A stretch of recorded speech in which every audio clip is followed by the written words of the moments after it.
નમસ્કાર મિત્રો, તમને સ્વાગત છે અમારી યુટ્યુબ ચેનલ ડીકે એજ્યુકેશન પર। મિત્રો, આજે આપણે આ વિડીયોની અંદર ઉનાળુ વેકેશન લંબાવવાને જે સોશિયલ મીડિયાની અંદર જે ચર્ચા થઈ રહી છે તે વિશેની સંપૂર્ણ માહિતી જોઈશું કે શું હવે ઉનાળુ વેકેશનની રજાઓની અંદર શું વધારો કરવામાં આવશે, કેટલા દિવસનો વધારો થશે, અને જો ઉનાળુ વેકેશન વધારવામાં આવે તો પછી દિવાળી વેકેશનની અંદર કાપ મૂકવામાં આવશે, એવા પણ સમાચાર મળી રહ્યા છે। તો તે વિશેની સંપૂર્ણ માહિતી આજે આપણે વિડીયોની અંદર જોઈશું।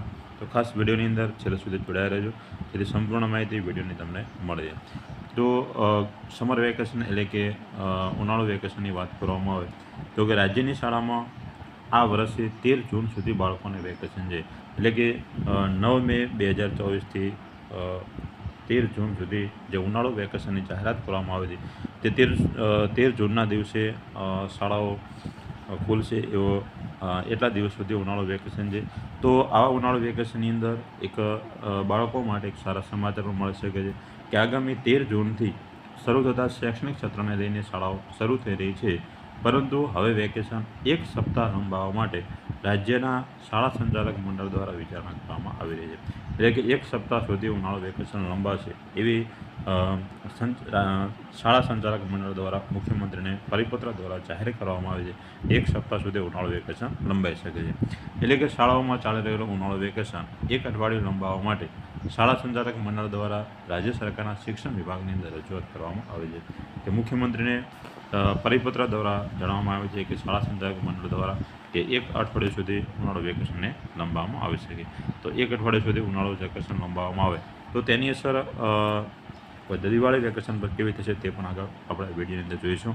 તો ખાસ જોઈ લઈએ કે ઉનાળુ વેકેશન લંબાવવા પાછળનું કારણ શું છે તે પણ ખાસ આપણે જોઈ લઈએ કે તેના પાછળનું મુખ્ય કારણ કે આ વખતે દેશમાં રેકોર્ડ બ્રેક ગરમી પડી રહી છે, સાથે રાજ્યમાં પણ ગરમીનો પ્રકોપ જોવા મળી રહ્યો છે। એટલું જ નહીં પણ હજુ પણ ગરમી અને હીટવેવની આગાહી છે, ત્યારથી આગામી 13 જૂનથી શૈક્ષણિક સત્ર શરૂ થઈ રહ્યું છે, જેને લઈ રાજ્ય શાળા સંચાલક મંડળ હજુ એક અઠવાડિયું ઉનાળુ વેકેશન લંબાવવાની રજૂઆત શિક્ષણ વિભાગની અંદર કરી છે। એટલે કે શિક્ષણ વિભાગની અંદર શિક્ષણ સચિવને એક રજૂઆત કરવામાં આવે છે કે ઉનાળુ વેકેશન એક અઠવાડિયા સુધી લંબાવવામાં આવે।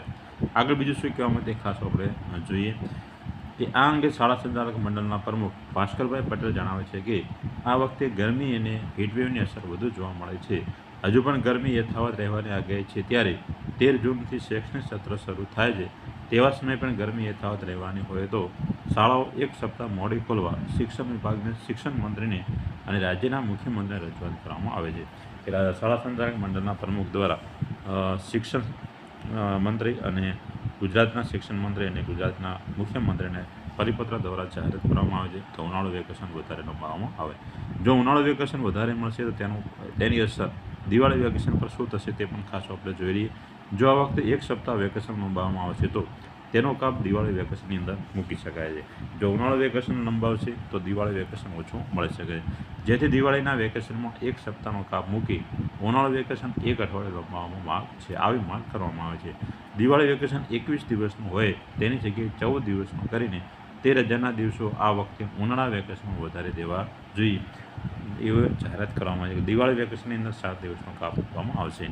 તેમજ મોટાભાગની સીબીએસઈ શાળાઓ પણ 22 જૂન બાદ કે જુલાઈ માસની શરૂઆતથી ખુલી રહી છે, ત્યારે ગુજરાત બોર્ડમાં ગરમીના કારણે અઠવાડિયાનું વેકેશન લંબાઈ શકે છે।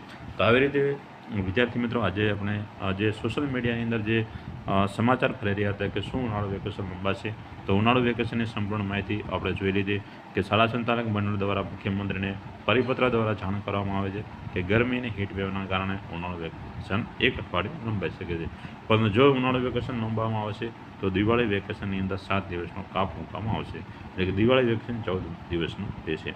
તો આવી રીતે સંપૂર્ણ માહિતી આજે આપણે વિડીયોની અંદર જોઈ।